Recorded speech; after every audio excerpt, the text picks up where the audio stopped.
Hey coaster fans, it's Reed from Reed Rides. I'm here with my friend Dragon, and we were just going over some of our New Year's resolutions. Of course, at the top of our list is riding as many coasters as humanly possible. 2025 is going to be a great year for coasters, so without any further ado, let's hop into our top 5 most anticipated coasters for 2025. At number 5, we have Siren's Curse in Sandusky, USA.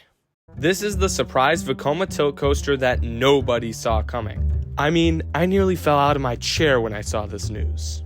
Siren's Curse will open as the tallest tilt coaster in America at 160 feet and will have a top speed of 58 miles per hour.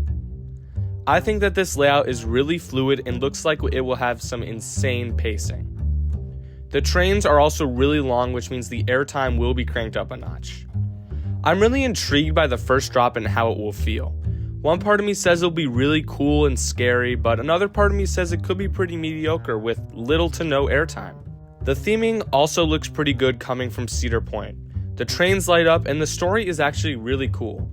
It deals with an abandoned dock and the sirens that haunt it, and I just find that so mysterious.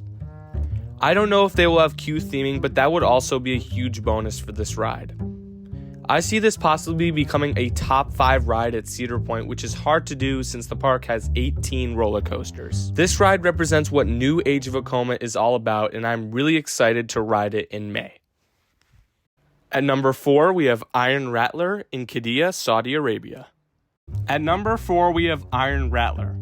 Wait, no, not that Iron Rattler. I'm talking about the 207-foot tall tilt coaster going to none other than Six Flags Qiddiya. It's crazy to think that this park is not only getting the most insane coaster in the world, which we'll talk about later, but also a hyper tilt coaster. This ride is like Siren's Curse, but it has the better layout. It's more flowy and looks like it provides a more diverse set of forces. I expect there would be tons of positive G's in the valley after the first drop and a lot of airtime in the second half. Not to mention the hang time on the stall and double barrel roll. Of course, the drop looks pretty good. I think the extra height adds a lot, but I would have liked to see a twist on the end like on Siren's Curse. The theming on this ride looks next to nothing in the renderings, but I've seen concept art with more, so I will hold my judgment till opening day. I did hold back on this ride's placement just a little bit because, well, it's in Saudi Arabia and I probably won't get to go there for a very long time. Nonetheless, Vekoma cooked so hard with this ride that I just had to find a spot for it. At number 3, we have Alpenfury in Vaughan, Canada. This is a 164-foot tall multi-launch 9-inversion coaster by Premier Rides, and it looks incredible. I've never seen a more diverse set of inversions on a coaster. There are inverted top hats, dog ton rolls, multiple barrel rolls, a stall, and I don't even know what to call this thing. It kind of looks like Fury's treble cliff, but with an inversion at the end. My most anticipated element on this ride is definitely the launch through Wonder Mountain into the inverted top hat. The display of forces on this element alone is enough to earn a spot on this list, not to mention the theming inside Wonder Mountain. Another thing I want to point out is the sheer scale of this ride. It is going to fly through the entire park, and I love coasters that cover a lot of ground at high speeds, especially since Alpenfury goes 71 miles per hour. A controversial part of this ride are the restraints. I think the restraints are just okay. I've ridden Icebreaker at SeaWorld Orlando with and without the comfort collars, and I think the same of them. Lastly, there doesn't look to be much airtime on this ride, but I like that we're getting something more unique. And that's really the word I would use to describe Alpenfury. Unique. At number 2, we have Stardust Racers in Orlando, USA. I'm going to be honest and say that I was not a fan of this coaster when it first got announced, and that was due to the manufacturer, Mack Rides. At the time, I hadn't ridden many Macks at all, so I didn't really know what they were all about. But after riding Hyperia at Thorpe Park and seeing how well received Voltron at Europa Park was, I finally understood. Mack is about creating high-quality rides that feel elegant.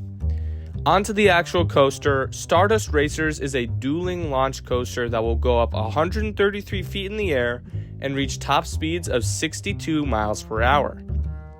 The common theme on this list is interesting layouts, and Stardust Racers is no exception. It takes full advantage of the dueling aspect by including some really wacky elements. Specifically, this roll looks really good. It's like the barrel roll down drops on the small scale RMCs, but it looks like it's taller and possibly snappier. There's also airtime, inversions, and theming, though the theming doesn't look as good as something like Velocicoaster at Islands of Adventure. The only con that I can really find with this ride is the name change. I loved Starfall Racers, and it's a bummer they had to remove it for copyright reasons. Nonetheless, this coaster is the perfect flagship coaster for Epic and my most anticipated coaster in the United States for 2025. Okay, coaster fans, it's the moment you've all been waiting for. Dragon's been partying all night in Qiddiya, but I was able to talk to him, and we've decided that our most anticipated coaster of 2025 is Falcon's Flight.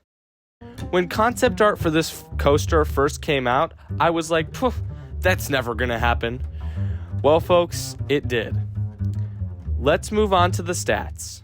Falcon's Flight is an Intamin Exa coaster that will go up a mind-blowing 640 feet in the air and reach a top speed of 155 miles per hour, making it the tallest and fastest coaster in the world. I'll start with the first half of this ride before we get to the really crazy stuff. Looking at this image here, you may think this is like Maverick or Siren's Curse height at around 100 feet. But no, it's actually 200 feet tall, meaning that the small start of this ride is already taller than the tallest point on most coasters. There also looks to be some great airtime hills in this first half, along with some stunning views when you're climbing the mountain. Now you might think that the highlight of this ride would be the drop off of a literal cliff, but no. The big cheese is the absolutely massive hill right after. I don't think that this hill will have many forces, but it's sure to provide a spectacle both on and off ride. Assuming you haven't passed out yet, you will then go into this speed section where you fly around the park at speeds above 100 miles per hour. After this speed section and a ton of breaks, you will be one of the brave and few who have conquered Falcon's Flight. One more smaller benefit of this ride are the trains. Not only do they have a super cool design, but they're also very practical since they have these visors in the front to protect you from the immense winds. I hope that this ride is a huge success for both Intamin and Six Flags Qiddiya. Thank you for watching my top 5 most anticipated coasters of 2025. Make sure to leave a like and a comment sharing your most anticipated coaster of 2025. 2025 is not only going to be a great year for coasters, but also for Reed rides. Stay tuned and let's ride.